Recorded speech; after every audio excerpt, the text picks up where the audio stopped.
Hey everyone, welcome back to my YouTube channel Pathshala. आज जो topic हम करने जा रहे हैं उसका नाम है कैंटो वन, जिसे एजरा पाउंड ने लिखा था और जो उनके बिग प्रोजेक्ट द कैंटोज का फर्स्ट कैंटो है। द कैंटोज एक 800 पेजेस की एपिक पोयम है जिसे जब वो 13 इयर्स के थे तब लिखना स्टार्ट किया था और इसे अपने लाइफ के एंड टाइम तक कंटिन्यू रखा। 57 इयर्स तक वो कंटिन्यू इस प्रोजेक्ट पर काम करते रहे। एजरा पाउंड का कैंटो फर्स्ट पहली बार जून 1970 को 3 कैंटोस के पार्ट में पोएट्री मैगजीन में पब्लिश हुआ था। इसका revised version a draft of 16 cantos के फर्स्ट वॉल्यूम में 1925 में पब्लिश हुआ था। 1970 में the cantos complete edition publish हुआ जिसमें 117 सेक्शंस थे। एज़रा पाउंड का लाइफ पीरियड 1885 से 1972 का है। वो एक अमेरिकन पोइट और क्रिटिक थे। Ezra early modernist poetry movement की एक मेजर फिगर थे। वर्ल्ड वॉर सेकेंड में भी काफ़ी सोशल मूवमेंट्स में उनकी इन्वॉल्वमेंट रही। उनके नोटेबल वर्क्स है रिपोस्टेस जो 1912 में पब्लिश हुआ, यूस सेल्विन मोबेरली जो 1920 में पब्लिश हुआ और उनकी 1800 पेजेस की एपिक पोएम जो द कैंटोस जो 1970 से 1970 तक पब्लिश हुई। तो चलिए कैंटो को स्टार्ट करने से पहले हम एक बार उसका ओवरव्यू देख लेते हैं। कैंटो फर्स्ट एजरा पाउंड की एपिक पोएम द कैंटोस की बिगनिंग है। इसे उन्होंने तब लिखना स्टार्ट किया जब वो 30 इयर्स के थे। इसको उन्होंने 1950 में लिखना स्टार्ट किया था और 50 इयर्स तक यह कंटिन्यू रहा। कुछ क्रिटिक्स के अकॉर्डिंग यह एपिक पोएम इनोवेशन का एक मास्टरपीस है। एजरा पाउंड का कैंटो फर्स्ट होमर की ओडिसेज के एक पैसेज का ट्रांसलेशन है, जो ओरसे की अंडरवर्ल्ड की जर्नी और टायरेसियस से वहां उनकी मीटिंग को डिस्क्राइब करता है। यह कैंटो होमर के ग्रीक वर्क का डायरेक्ट ट्रांसलेशन नहीं है, बल्कि एंड्रियास डेवस के 1538 के लैटिन वर्जन का ट्रांसलेशन है। पाउंड की हिस्ट्री की जर्नी कैंटो वन से ही स्टार्ट हुई। ओड्से की तरह पाउंड भी नॉलेज की सर्च में था और उसे अटेन करना चाहता था। कैंटो फर्स्ट फर्स्ट पोयम है एजरा की एपिक पोयम द कैंटोस के सीक्वेंस में। द कैंटोस में 120 कैंटोस है। पाउंड 50 इयर्स तक इस मॉडर्न एरा के लॉन्गेस्ट पोइटिकल वर्क पर काम करता रहा। पाउंड डांटे की epic poem the divine comedy जो 1320 में पब्लिश हुई थी को मिरर करना चाहता था। वो द डिवाइन कॉमेडी के मॉडर्न वर्जन को पोर्ट्रे करना चाहता था।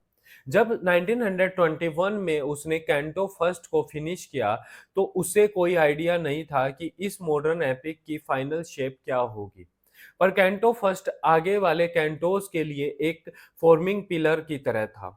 यह वर्क की एक सेंट्रल थीम और फॉर्मिंग प्रिंसिपल्स को रिप्रेजेंट करता था। कैंटो फर्स्ट को टू सेक्शन में डिवाइड किया जा सकता है। कैंटो फर्स्ट का फर्स्ट सेक्शन जो उसका लॉन्गर सेक्शन भी है और एंड होता है लाइक वाइट डाइवर्स पर। इस सेक्शन को और से बुक 11 से और होमर के कुछ अलग वर्क से लिया गया है। सेकेंड हाफ पास्तीस है। पास्तीस आर्टिस्टिक वर्क को कहते हैं जो अनदर वर्क अनदर आर्टिस्ट या पीरियड को इमिटेट करता है। यह सेक्शन भी ओडसे को ही रेफर किया जाता है, लेकिन साथ में अदर क्लासिक पोएम्स के इमिटेशन के हिंट भी मिलते हैं, जिसमें चीफली होमर की हाइम टू एफ्रोडाइट है। कैंटो का फर्स्ट हाफ ओडसियस की हेडिस के पास जर्नी को बताता है। ओडसे डिस्क्राइब करता है कि वो हेडिस तक पहुंचने का एंट्रेंस फाइंड कर रहा है। इसमें उसकी हेल्प सोर्सरस सिरकी करती है। वो उसके क्रू को लीड करती है और उस प्लेस पर जाने के लिए उसका क्रू निकल जाता है जो सिरकी ने उन्हें बताया था। वहाँ वो सेक्रेड राइट्स परफॉर्म करते हैं, ग्राउंड पर वाइन पोर करते हैं, प्रेयर्स गाते हैं, शिप को सेक्रीफाइस करते हैं और यह सब वो डेड सोल्स को समन करने के लिए करते हैं। यहाँ वो इस क्वेस्ट में है कि उसकी जर्नी के नेक्स्ट पार्ट में क्या होने वाला है। द कैंटोज एक लेंथी और स्प्रोलिंग मॉडर्न एपिक पोयम है जो ह्यूमन रेस की हिस्ट्री को प्रेजेंट करती है।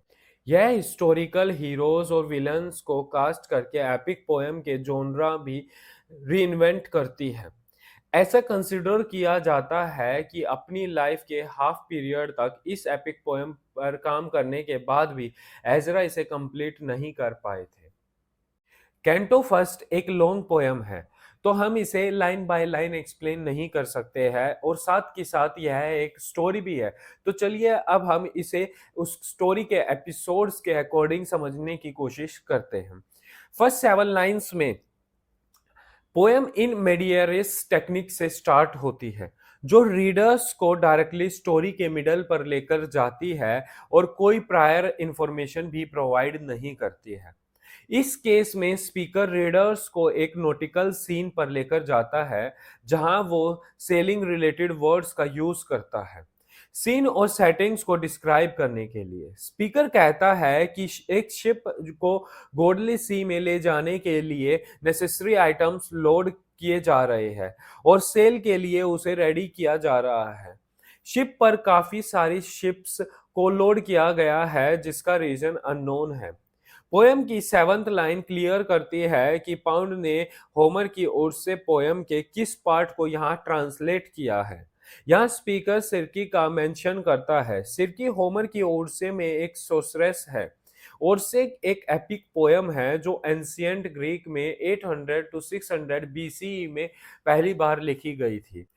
इट टर्न्ड आउट कि सिरकी के पास एक आइलैंड है जहां ओरसे ट्रोजन वॉर के बाद अपने सेलर्स के साथ जाता है और से सिरकी की तरफ सेक्सुअली टेम्प्ट हो जाता है, जो कि एक ब्यूटीफुल वुमेन है।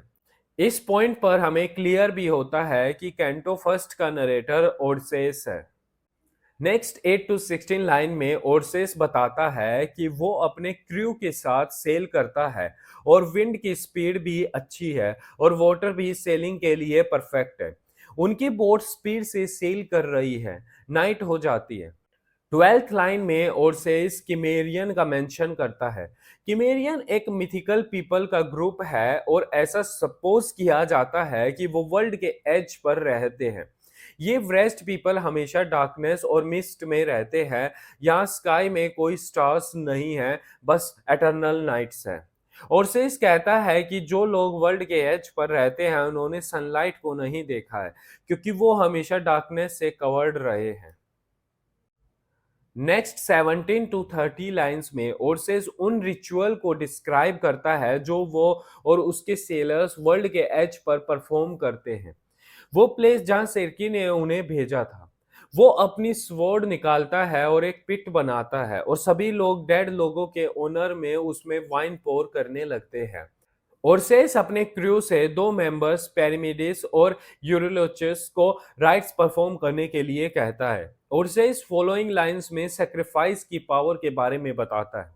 वो ब्लाइंड प्रोफेट टायरेसियस के ओनर में शिप को सेक्रीफाइस करता है और इस प्रेइंग और सेक्रीफाइसिंग से एरेबस जो अंडरवर्ल्ड का पार्ट है वहां से सोल्स एमर्ज होना स्टार्ट हो जाती है। यहाँ ओरसियस अपने डेड या फॉलन फ्रेंड्स के लिए मौन करता है। नेक्स्ट वो मेंशन करता है इथेका के बारे में। इथेका वो प्लेस है जहाँ वो जाना चाहता है अपनी वाइफ पेनिलोप और सन टिलेमेचस को फिर से मिलने के लिए। इन लाइंस में एनिमल्स का सेक्रीफाइस मेंशन ग्रीक ट्रेडिशन को शो करता है। वो कहता है कि जब हम ग्रीक ट्रेडिशन में एनिमल को सेक्रीफाइस करते हैं तो यह राइट्स डेड पीपल को दोबारा बुला सकता है। सो हम इमेजिन कर सकते हैं कि ओरसेस की सेक्रीफाइस पार्टी में काफी ब्लड शेड है। इन सब राइट्स के बाद इरेबस जो हेडीज की डार्कनेस का पार्ट है और ग्रीक ट्रेडिशन में हेल को कहते हैं, वहां से डेड सोल्स रिटर्न करना स्टार्ट करती है। यह सजेस्ट करता है कि जो लोग जा चुके हैं वो करंटली बेस्ट प्लेस में नहीं है, मींस हेवन में नहीं है। फाइनल मेंशन ब्राइड्स, यूथ्स और द ओल्ड डिस्क्राइब करता है कि ओरसेस याद कर रहा है कि ट्रॉय की वॉर में उसने इन लोगों को मारा है और ये वो लोग थे जो सोल्जर्स भी नहीं थे। इन डिटेल का मेंशन यह शो कर रहा है कि ओरसेस अपने पास्ट के एक्ट्स के गिल्ट में है। फर्दर 31 से 48 लाइंस में ओरसेस उन सोल्स के बारे में बताता है जो हेल से आई है। Most of these are youths, young women और चिल्ड्रन। इन सोल्स में कुछ यंग मैन भी है। सब सोल्स उसके अराउंड गैदर होने लगती है तो वो डिसाइड करता है कि उसे एनिमल्स को और सेक्रीफाइस करना चाहिए ताकि वो सोल्स हैप्पी हो सके। वो अपने क्रू को ऑर्डर देता है कि वो सैक्रिफिशियल फायर में और एनिमल्स को डाल दे।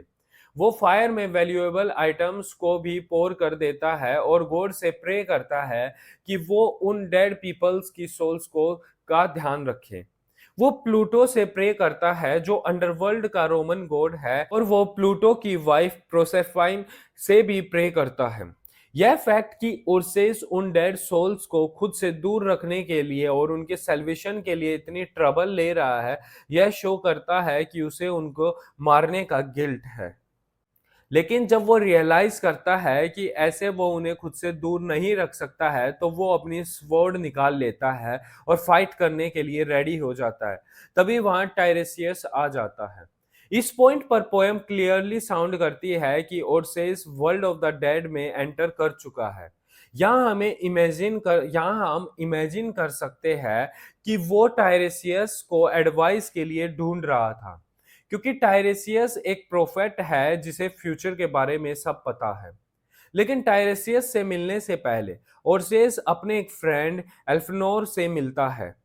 यहाँ किंगडम ऑफ डेड में अपने फ्रेंड को देख ओर्सेस काफी सरप्राइज हो जाता है, क्योंकि उसे कोई आइडिया नहीं था कि उसके फ्रेंड की डेथ हो चुकी है। ओर्सेस को पता चलता है कि एल्फनोर की डेथ सिरकी के आइलैंड पर हो गई थी, और उसके साथियों ने रियलाइज नहीं किया कि वो कहाँ गया, और वो उसके बिना ही आगे की जर्नी पर निकल गए और उसे प्रॉपर बेरियल भी नहीं मिल सका। एंशियंट ग्रीक ट्रेडिशन के अकॉर्डिंग अगर डेथ के बाद प्रॉपर बेरियल नहीं होता है तो सोल एटर्निटी तक वेंडर करती है। और सेस अपने फ्रेंड से पूछता है कि उसकी डेथ कैसे हुई और वो अंडरवर्ल्ड तक कैसे पहुंचा। वो जानना चाहता है कि डेथ के बाद जर्नी कैसे होती है। नेक्स्ट 49 से 57 लाइंस तक पोएम का एक ब्रेक पार्ट है, जिसमें ओर्सेस का फ्रेंड एल्पनोर अपनी डेथ के बारे में बताता है कि उसकी डेथ कैसे हुई थी।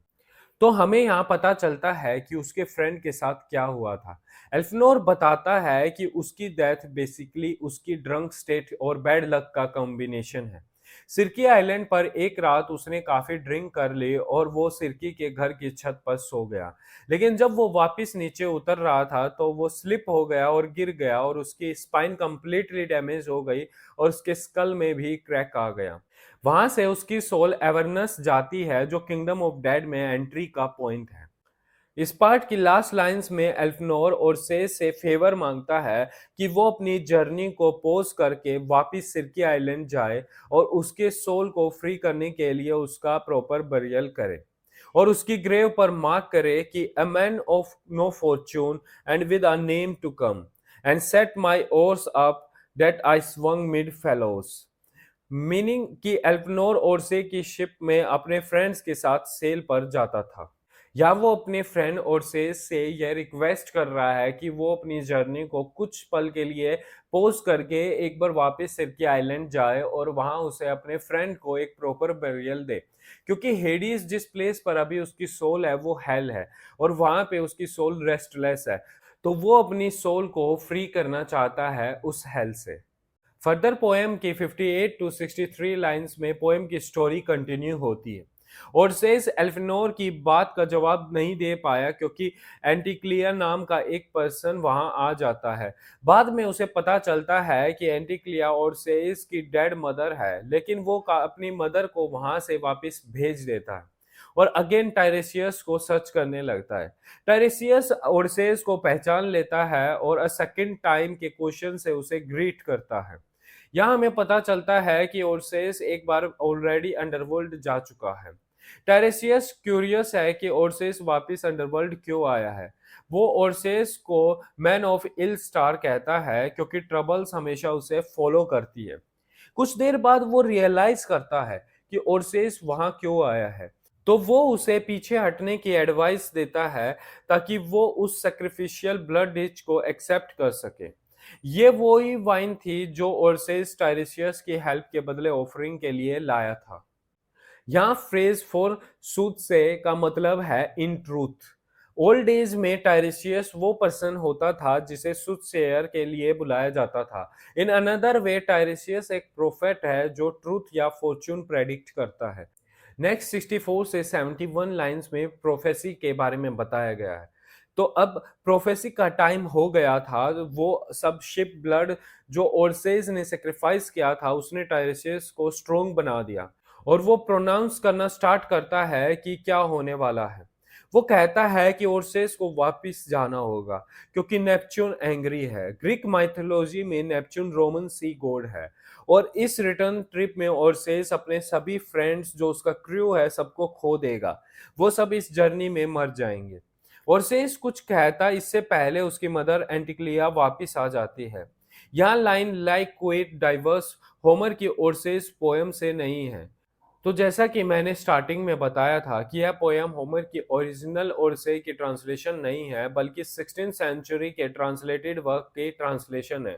तो यहाँ इस लाइन में pound medieval translator Andreas diverse को मेंशन करके उसके वर्क के लिए उसे क्रेडिट दे रहा है।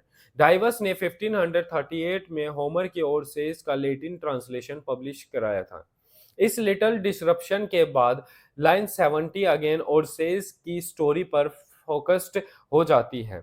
यहाँ लाइंस डिस्क्राइब करती है कि ओरसेस कैसे टायरेसियस के फेट को एक्सेप्ट करता है और सिरकी आइलैंड वापस जाने के लिए निकलता है।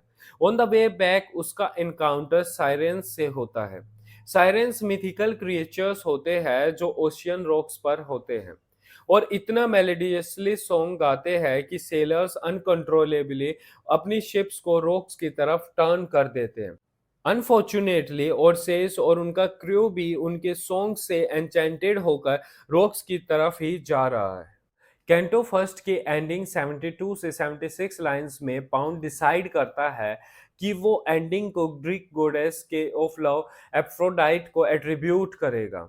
वेनेरेंडम इंग्लिश वर्ड वेनिरेशन का लेटिन ओरिजिन है जिसका मतलब होता है डीप रिस्पेक्ट। पाउंड इसे एक ओल्ड राइटर जॉर्जियस डाटोना क्रिटेंसिस से बोरो करता है। सफिरिया म्यूनिमेंटा सोटिटा एस्ट एक लेटिन फ्रेज है जिसका मतलब है the citadels of Cyprus were her appointed realm. यह एक एंशियंट ग्रीक लव हाइम का डायरेक्ट कोट है जिसे पाउंड यहाँ यह सजेस्ट करने के लिए मेंशन कर रहा है कि ओरसेस की लव और ब्रूटल जर्नी को केवल लव से ही कंप्लीट किया जा सकता था। लव स्ट्रॉन्गेस्ट और ग्रेटेस्ट ह्यूमन इमोशन है।